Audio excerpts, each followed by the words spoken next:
اعوذ باللہ من الشیطان اللعین الرجیم بسم اللہ الرحمن الرحیم الحمد للہ رب العالمین والصلاة والسلام علی نبی الکریم وعلی آلہ الطیبین الطاہرین المعصومین المنتجبین ولعنت اللہ علی اعدائہم من الآن الى قیام یوم الدین آمین یا رب العالمین. اما بعد بسم اللہ الرحمن الرحیم. یا ایھا الذین آمنوا کتب علیکم الصیام کما کتب علی الذین من قبلکم لعلکم تتقون. صدق اللہ العلی العظیم وصدق رسولہ النبی الکریم. سامعین گرامی قدر، ناظرین محترم، 30 روزے 30 پیغام ماہ رمضان ہمیں جینے کا طریقہ، خودسازی کا طریقہ، خودبینی، خود شناسی کا مہینہ ہے. یہاں تک کہ دشمن شناسی بھی اسی مہینے میں انسان حاصل کر سکتا ہے، سیکھ سکتا ہے. خود اپنے آپ کو پہچانے، اپنے خدا کو، اپنے نبی کو، اپنے دین کو، اپنے مذہب کو، اپنی شریعت کو، اپنے آپ کو سجائے، اپنے آپ کو سنوارے، اور دشمن کے طرح طرح کے مکر و فریب کے بارے میں بھی مطلع رہے. اسی لیے جو ہمارے روحانی دشمن ہے، جسمانی دشمن ہے، سب کے علاج کے لیے اس ماہ رمضان میں طرح طرح کی دعائیں، طریقے، پابندیاں اور پرہیز، ان تمام چیزوں کی طرف متوجہ کیا ہے. تقوی کی زینت، تقوی ہر بیماری، ہر پریشانی، ہر دشواری کا علاج ہے.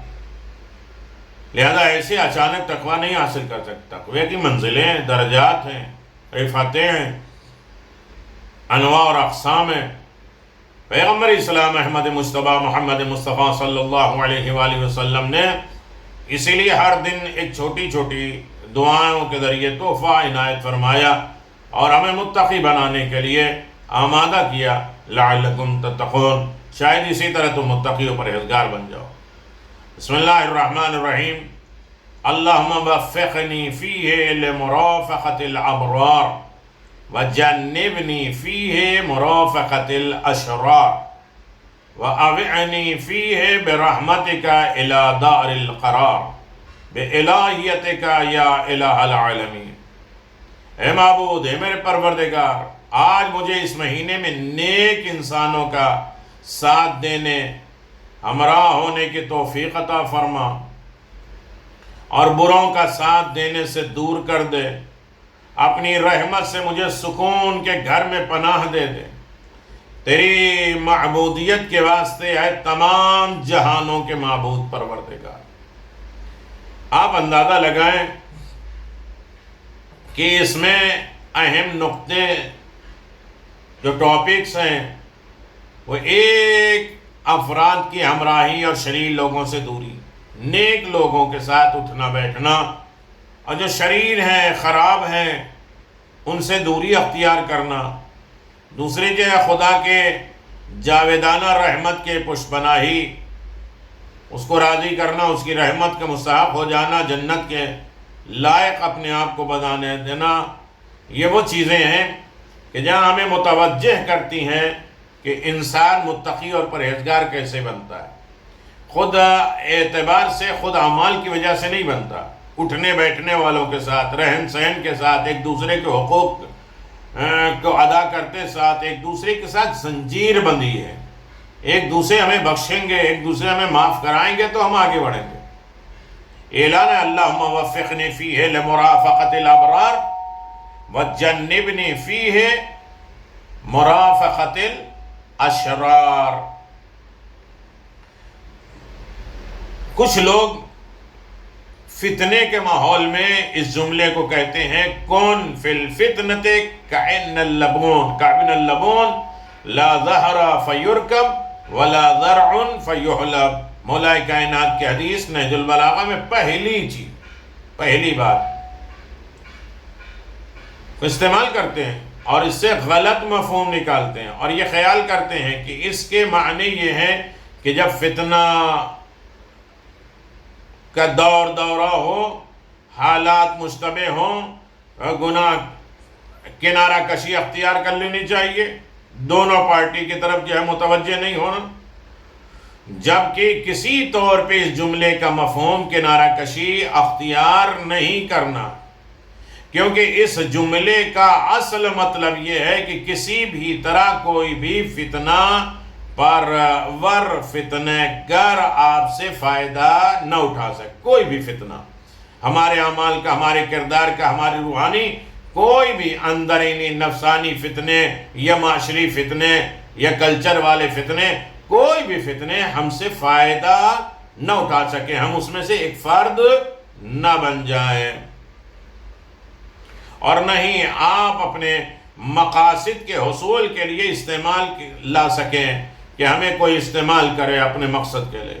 لا ظہر فیرکب ولا درع فیحلب، نہ سواری ہے کہ اس پر مسلط ہو، نہیں ہمیشہ ہوشیار رہنا، نہ اس کے جو ہے وہ دودھ ہے کہ اسے فائدہ اٹھایا جائے، اس سے بھی بچنا ہے۔ اور یہ وہی پیٹھ ہے، پشت ہے، جو رکب، کیونکہ کبھی کبھی سکوت، خاموشی، کنارہ کشی، کچھ نہ بولنا خود فتنے کی مدد ہے، اور فتنے کے دوران ہر ایک کو اپنا موقف واضح اور روشن، ہر ایک کو بصیرت سے کام لینا، ہم سے کیا مطلب، ہوتا رہے، ہم سے نہیں، یہ فتنے میں ہم شریک ہیں، سپورٹ کر رہے ہیں، ہمیں دیکھنا ہے کہ کدھر ہمیں رہنا ہے، کب خاموش رہنا ہے، کب بولنا ہے، کب کس کا ساتھ دینا ہے۔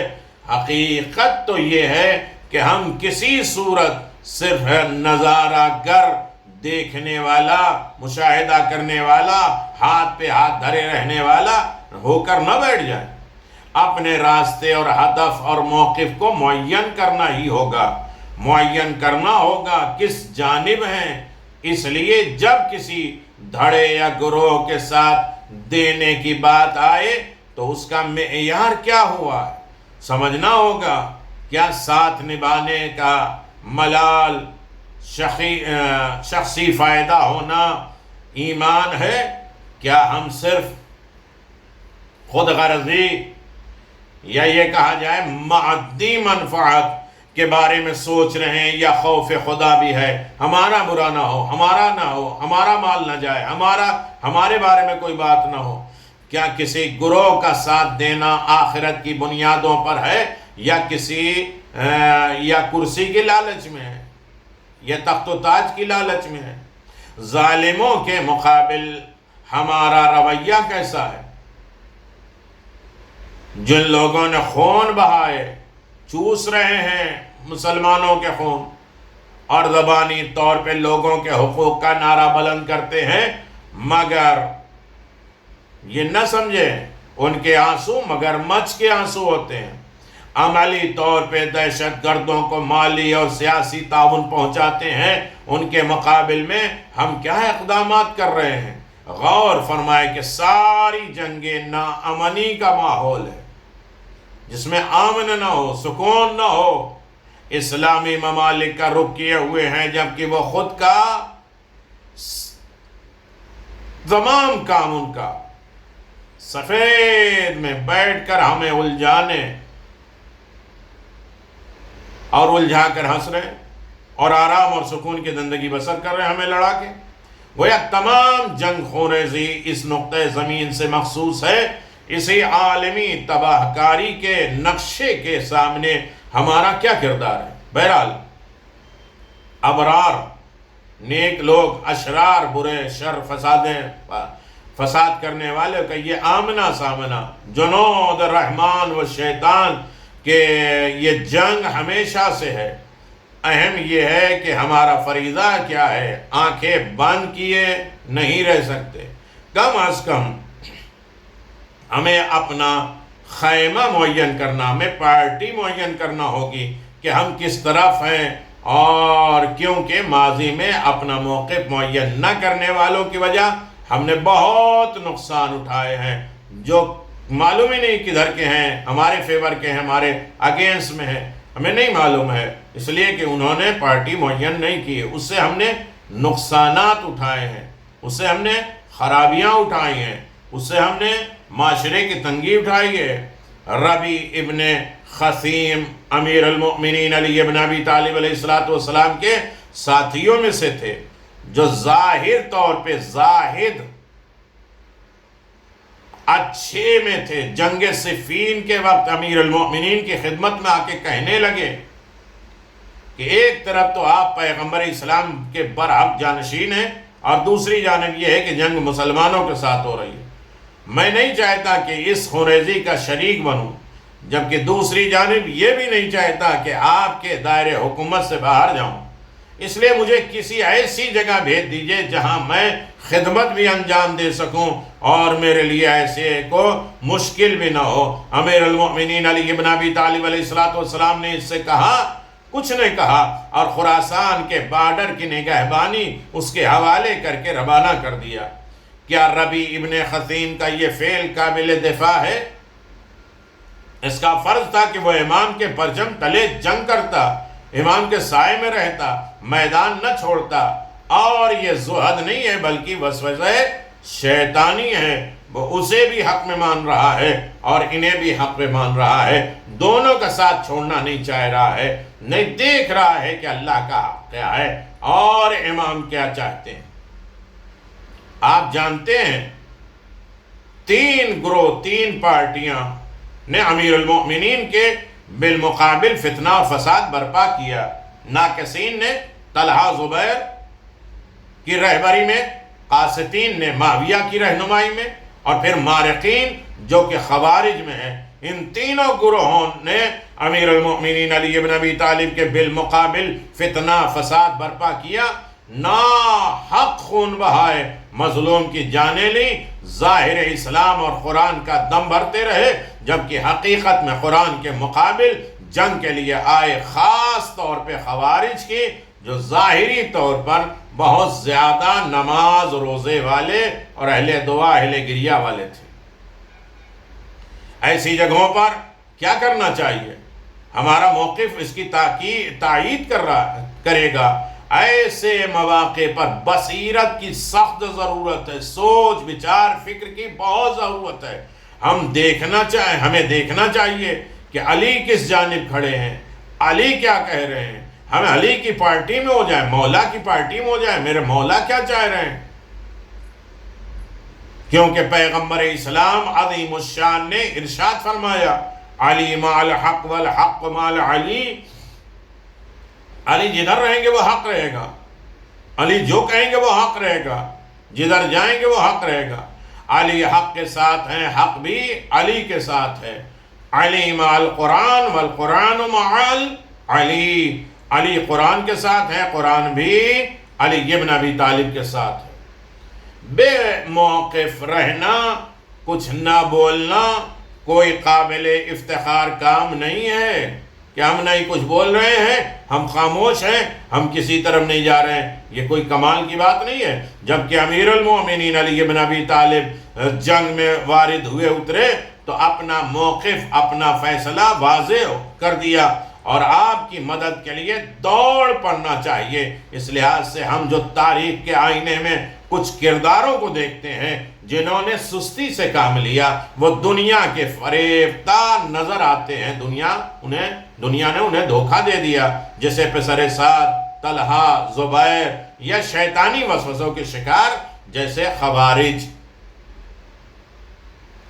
کس کے ساتھ اٹھے بیٹھے؟ امیر المومنین کے ساتھ، یا امیر المومنین کا ساتھ چھوڑ دیا؟ آج بھی دور میں ہمیں امام زمان سے کیا مطلب ہے، آئیں گے تو مل جائیں گے، ساتھ ہو جائیں گے، میں نہیں معلوم کس کے ساتھ رہنا، ہمیں اس زمانے کے ساتھ رہنا یا صاحب زمان کے ساتھ رہنا، عصر کے اعتبار سے زندگی گزارنا یا صاحب عصر کے اعتبار سے زندگی، وہ ایک چوز کرنا پڑے گا، فیصلہ کرنا پڑے گا، کسی ایک پارٹی میں جانا پڑے گا اور ان کے ساتھ کھڑا ہونا پڑے گا، ہر مشکل میں سپورٹ کرنا پڑے گا۔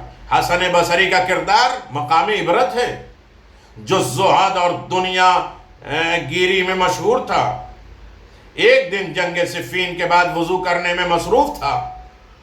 امیر المؤمنین علی بن ابی طالب نے اس سے کہا اچھی طرح وضو کر لے، اے حسن، بہت اچھی طرح، یہ ایک طرح سے طنز تھا کہ دنیا کی خبر نہیں ہے، مسجد اور مصلی ہی سے چپکے ہو، امام وقت کا ساتھ دینے سے گریزاں ہو، بچ رہے ہو۔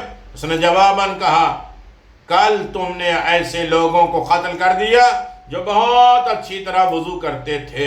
امام نے فرمایا، کیا تمہارا دل ان کے لیے کڑ رہا ہے؟ حسن بصری نے کہا، ہاں۔ امیر المؤمنین علی ابن ابی طالب علیہ السلام نے اس کے لیے بد دعا کرتے ہوئے کہا، جو مر گئے ہیں اس کے اوپر تم افسوس کر رہے ہو، تو میں بد دعا فرما دیا امیر المومنین، ہمیشہ اسی سے کڑھن اور غم اور غصے میں مبتلا رہو۔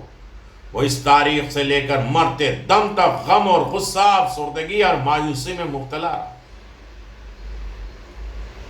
عبید اللہ ابن حر جعفی کون تھے جو امام کا ساتھ چھوڑ گئے؟ معلوم ہی نہیں ہوتا کس کے ساتھ ہے۔ وہ شخص تھا جس نے امام حسین علیہ السلام نے مدد کی، خواستگاری کی تھی، مدد مانگی تھی امیر المومنین کے بیٹے امام حسین نے۔ اس نے بے طرفی، بے توجہی سے جواب دیا، کہا میرے پاس گھوڑا ہے، وہ میں آپ کے حوالے کر سکتا ہوں۔ امام عالی مقام نے قبول نہیں کیا۔ امام حسین علیہ السلام کی شہادت کے بعد ابن زیاد نے اسے بلا بھیجا اور اس سے پوچھا کہاں تھے؟ جواب میں اس نے اپنے مریض ہونے کا بہانہ پیش کیا۔ ابن زیاد نے کنایتاً کہا کہ تیرا جسم مریض تھا، تیرا دل۔ بعد میں اسے اپنی غلطی کا احساس ہوا، روتا پیٹتا کربلا پہنچا کہ افسوس کہ فرزند رسول کی حمایت اور مدد کرنے سے میں محروم رہا، لیکن اب کیا فائدہ؟ اپنے موقف، اپنے مقصد کا اظہار بر وقت ہونا چاہیے کہ ہم امام کے ساتھ ہے یا نہیں۔ اس لیے دعا کے پہلے فقرے میں پروردگار مجھے توفیق دے صاحبان ابرار، نیکوکار، اچھے لوگوں کے ساتھ رہنے کی اور ان کا ساتھ دینے کی، شریر، موذی، خطرناک، بدکردار، غلط لوگوں کی دوستی اور ان کی ہمراہی سے ہم دور رہیں۔ دوسرا جملہ، وَأَبِعْنِي فِيهِ بِرَحْمَتِكَ إِلَى دَارِ الْقَرَارِ۔ اس فقرے میں نیک اور ابرار لوگوں کے روشن اور اچھے مستقبل کی جانب اشارہ کیا گیا ہے کہ جو لوگ اچھے لوگوں کا ساتھ دیتے ان کا ہوگا کیا، ان کا مستقبل کیا ہے، ان کا فیوچر کیا ہے۔ مستقبل کی جانب قرآن مجید کی آیات میں ابرار، مقربین اور ان کے عظیم اجر و ثواب کے بارے میں بارہا گفتگو ہوئی ہے، یہاں تک کہ سورہ آل عمران کی آیت نمبر 193 کے مطابق اولو الالباب، قوی عقل اور فکر والے تقاضا کرتے ہیں کہ ان کی زندگی کا اختتام عین ابرار کے ساتھ ہو، نیک لوگوں کے ساتھ ہو، نیکوکار کے ساتھ ہو۔ وَتَوَفْنَا مَعَ الْأَبْرَارِ، اور سورہ دہر کی آیت میں بھی ان کے لیے بہت اجر و ثواب بیان کیا ہے۔ سورہ انفطار کی آیت نمبر 13، سورہ مطففین کے زیر بحث ان آیتوں کے بار بار خدا کی مہربانیوں کو بیان کیا گیا ہے۔ ابرار، نیکوکار، بر کی جمع ہے۔ یہ وہی لوگ ہیں جو وسیع روح رکھتے ہیں، ان کی روح بڑی پھیلی ہوتی، بڑی ہوتی، تنگ دل نہیں ہوتے، بلند ہمت ہوتے ہیں، اچھے اعتقاد اور عقیدے والے ہوتے ہیں، نیک عمل کے حامل ہوتے ہیں۔ ایک حدیث میں امام حسن مجتبیٰ علیہ السلام جن کی ولادت گزری ہے، کہتے ہیں كل ما في كتاب الله عز وجل من القول ان الابرار فوالله ما راد به الا علی ابن ابی طالب و فاطمہ وانا والحسین۔ جہاں کہیں بھی قرآن میں ان الابرار آیا ہے، خدا کی قسم اس پروردگار کی مراد علی ابن ابی طالب، فاطمہ زہرا، حسن مجتبیٰ اور حسین شہید بے کربلا ہے۔ یعنی ہر عالم میں انسان علی، فاطمہ، حسن، حسین کا ساتھ دے، ان کے موقف، ان کے مقصد، ان کے ٹارگٹ، ان کی نصیحتیں، ان کے پیغامات کے ساتھ رہے۔ یہ ہے ابرار، یہ ہے نیکوکار، یہ ہے روزہ کہ ہمیں نیکوکار کو ساتھ رکھے۔ تیسرا جملہ بے الہیت یا الہ العالمین، اور پھر دعا کے آخر میں درخواست کرتے ہیں پروردگار تجھے تیرے پروردگار کا واسطہ ہمیں اچھوں اور نیک لوگوں کے ساتھ ہمراہی، ہم نشینی اور برے لوگوں سے دوری، اور بہشت میں ہمیں مقام عنایت فرما۔ یہ ہے 16 ماہ رمضان کی دعا، یہ ہے 16 ماہ رمضان کا پیغام، یہ ہے 16 ماہ رمضان کا زینہ جو تقوی کے ہمیں قریب کرتا ہے۔ اگر اس طریقے سے انسان پابندی کے ساتھ زینہ طے کرتا رہے تو یقیناً متقی پرہیزگار امیر المؤمنین امام المتقین کا چاہنے والے ہوگا، اور قرآن بھی اس کی رہنمائی اور ہدایت کرے گا، ھدی للمتقین۔ اگر یہ پیغام دیکھا جائے کہ اس میں پیغام کیا ہے، تو ابرار کی ہمراہی کی درخواست، ریکویسٹ مانگی گئی کہ اچھے لوگوں یعنی ولایت علی، محبت سیدہ امام حسن امام حسین، اور ان کا صحیح مومن مطیع فرما بردار بندہ بن جانا، یہ انہی کے ساتھ رہنے کے برابر ہے۔ اشرار، برے لوگ، شریر لوگ، بدطینت، بری نگاہ، بری نظر، برے خیال کے ساتھ ہمیں اٹھنے بیٹھنے کی توفیق نہ دے۔ بہشت مومنین کی آرام گاہ ہے، ہمیں اس کا مقام دے دے۔ امیر المؤمنین علی بن ابی طالب فرماتے ہیں برے اور شریر لوگوں سے دوری، اچھے لوگوں کی مجالست اختیار کرو، اچھے لوگوں کے درمیان میں بیٹھو، برے لوگوں کے درمیان اٹھنا بیٹھنا ترک کر دو۔ ہم کہتے ہیں ارے یہ تو ان کا عمل ہے، ان کی برائیاں ہم تک تو نہیں آ سکتی، لیکن انسان اپنے دوستوں کے ذریعے پہچانا جاتا ہے، اپنے دوستوں کا کردار اس کی زندگی میں آتا ہے، اور دوستوں کے اعتبار سے اس کا حساب و کتاب ہونے والا ہے۔ تو مومنین کرام، یہ پیغام تھا 16 ماہ رمضان کا، اور جنگ رس اسی ثمود اور دیگر علاقوں میں ہوا۔ سورہ فرقان میں اس کا تذکرہ موجود ہے۔ قوم رس بہت عبرتناک واقعہ ہے، ہمیں اس پر غور کرنا چاہیے۔